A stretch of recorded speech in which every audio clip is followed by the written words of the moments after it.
Student, स्वागत है आपका शक्ति जी के एकेडमी में। आज हम रेलवे ग्रुप डी के प्रीवियस क्वेश्चन और गुरुत्वाकर्षण टॉपिक से संबंधित 15 इंपॉर्टेंट क्वेश्चन करेंगे।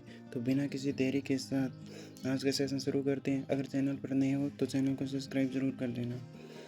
आज का हमारा पहला क्वेश्चन है, यदि दो पिंडों के बीच की दूरी को दोगुना कर दिया जाए तो उनके बीच लगने वाला गुरुत्वाकर्षण बल कितना हो जाएगा।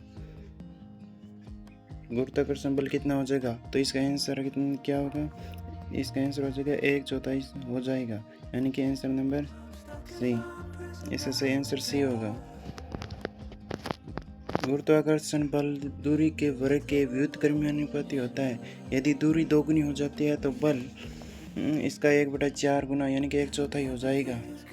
नेक्स्ट क्वेश्चन है, सार्वत्रिक गुरुत्वाकर्षण नियतांक जी का मान पूरे ब्रह्मांड में कैसा रहता है? यानी कि जी का मान किसने दिया था? तो जी का मान दिया था किसने? आप बताइए, जी का मान किसने दिया था? जी का मान किसने दिया? तो जी का मान दिया था जो कि एक सार्वत्रिक गुरुत्वाकर्षण नियतांक होता है, और हेनरी कैवेंडिश ने इसका मान दिया था। इसका मान कभी चेंज नहीं होता, ये एक नियतांक है। जी सार्वत्रिक नियतांक है जिसका मान पूरे ब्रह्मांड में किसी भी स्थान पर या किसी पिंड के द्रव्यमान पर निर्भर किए बिना स्थिर रहता है। इसका मान लगभग 6.674 इंटू 10⁻⁻11 न्यूटन मीटर स्क्वायर और केजी स्क्वायर होता है। इसका मान ये बहुत इंपॉर्टेंट है, आप इसको याद कर लेना। डी ग्रुप में अब इस प्रकार क्वेश्चन पूछे जाते हैं। क्वेश्चन नेक्स्ट क्वेश्चन है, गुरुत्वीय त्वरण जी का मान पृथ्वी के किस स्थान पर सबसे अधिक होता है? जी का मान गुरुत्वीय त्वरण का सबसे अधिक मान किस पर अधिक होता है? तो इसका सही आंसर हो जाएगा ध्रुवों पर। इस पृथ्वी ध्रुवों पर थोड़ी चपटी और भूमध्य रेखा पर उभरी हुई है। ध्रुवों पर पृथ्वी के केंद्र से दूरी कम होने का कारण जी का मान अधिकतम होता है, जबकि भूमध्य रेखा पर न्यूनतम होता है। तो इसका आंसर राइट हो जाएगा बी, ध्रुवों पर सबसे अधिक हो जाएगा और विषुवत रेखा पर सबसे कम होगा। यदि किसी वस्तु को पृथ्वी से चंद्रमा पर ले जाया जाए तो उसके द्रव्यमान और भार पर क्या प्रभाव पड़ेगा? उसका द्रव्यमान तो क्या रहेगा? सेम ही रहेगा, यानी कि स्थिर रहेगा, और भार चेंज हो जाएगा। द्रव्यमान यह वस्तु में निहित पदार्थ की मात्रा है जो ये स्थान बदलने पर नहीं बदलता। भार यह गुरुत्वाकर्षण बल के कारण होता है। भार बराबर होता है द्रव्यमान गुणा गुरुत्वीय त्वरण। क्योंकि चंद्रमा पर गुरुत्वीय त्वरण पृथ्वी की तुलना में कम है, इसलिए वस्तु का भार बदल जाएगा। यह चंद्रमा पर पृथ्वी का 1/6 भाग होता है।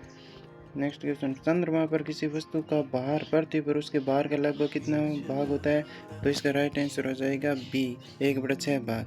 चंद्रमा पर गुरुत्वीय त्वरण पृथ्वी के लिए गुरुत्वीय त्वरण का लगभग 1/6 गुना होता है, इसलिए किसी वस्तु का भार भी चंद्रमा पर पृथ्वी की तुलना में 1/6 गुना हो जाएगा। नेक्स्ट क्वेश्चन, पृथ्वी के केंद्र पर किसी वस्तु का भार कितना होगा? तो पृथ्वी के केंद्र पर किसी वस्तु का भार क्या होगा? 0। पृथ्वी के केंद्र पर गुरुत्वाकर्षण बल 0 होता है, क्योंकि सभी दिशाओं से लगने वाला गुरुत्वाकर्षण बल एक दूसरे से संतुलित कर देते हैं। चूंकि भार गुरुत्वाकर्षण बल पर निर्भर करता है, इसलिए केंद्र पर भार 0 होगा। नेक्स्ट क्वेश्चन, क्रिकेट की एक गेंद को ऊपर की ओर फेंका जाता है तो उच्चतम बिंदु पर पहुंचने पर इसका वेग और त्वरण क्या होगा? तो इसका वेग हो जाएगा 0 और त्वरण नीचे की ओर आएगा, इसलिए विषुवत की ओर, तो इसका त्वरण हो जाएगा 9.8 मीटर पर second square.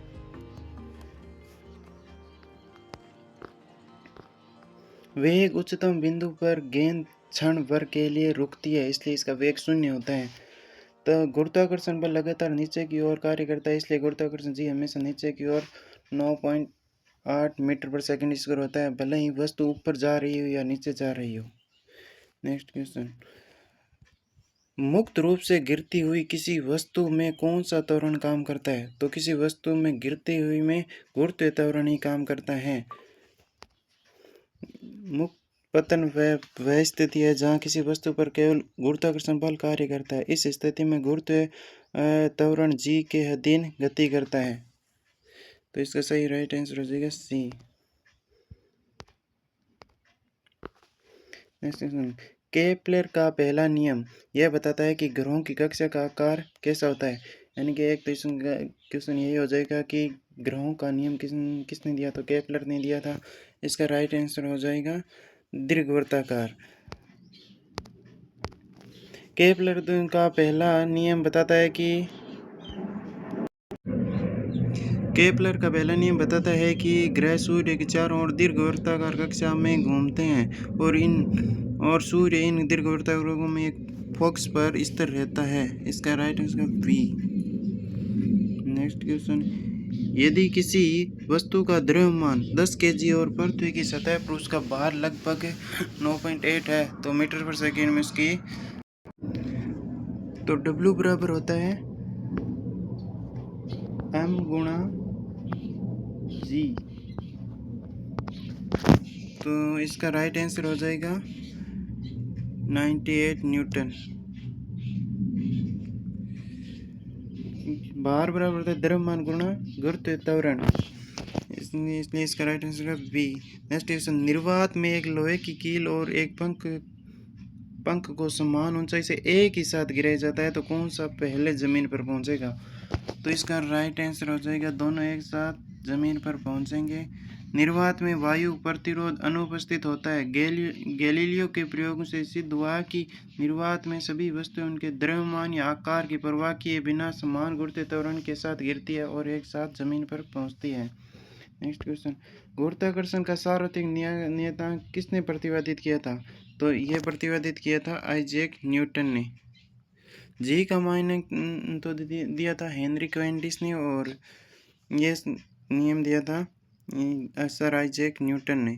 Sir Isaac Newton ने 17वीं शताब्दी में गुरुत्वाकर्षण का सार्वत्रिक नियम प्रस्तुत किया था जिसमें कहा गया कि ब्रह्मांड में प्रत्येक कण हर दूसरे कण को एक बल से आकर्षित करता है और उनके द्रव्यमान के गुणनफल के सीधे आनुपातिक और उनके दूरी के वर्ग के सीधे व्युत्क्रमानुपाती होता है।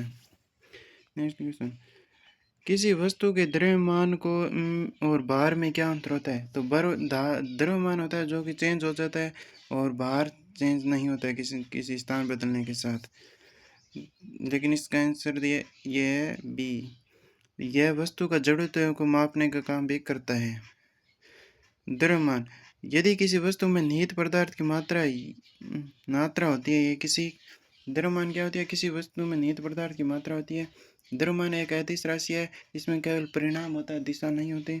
इसका मान स्थान बदलने पर नहीं बदलता है। इसे किलोग्राम से मापा जा सकता है, यानी कि इसका किलोग्राम इसका मात्रा हो जाएगा। इसे साधारण तुलना में बीम बैलेंस से मापा जा सकता है। भार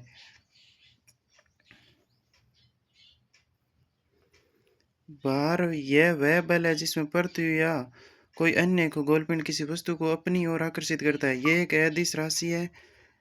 भार एक सदिश राशि में परिणाम और दिशा दोनों होते हैं। इसका मान स्थान बदलने पर बदलता है और गुरुत्व त्वरण पर निर्भर करता है। इसे न्यूटन में मापा जाता है, इसे स्प्रिंगल तुलना में मापा जाता है।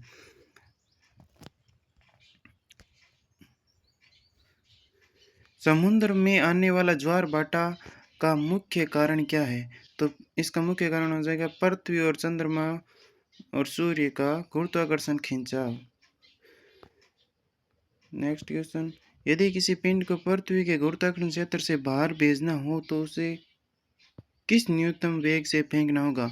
तो इसका प्लाइन वेग पूछा है पृथ्वी का, तो इसका हो जाएगा 11.9 और अगर चंद्रमा का पूछा जाए तो इसका हो जाएगा 2.4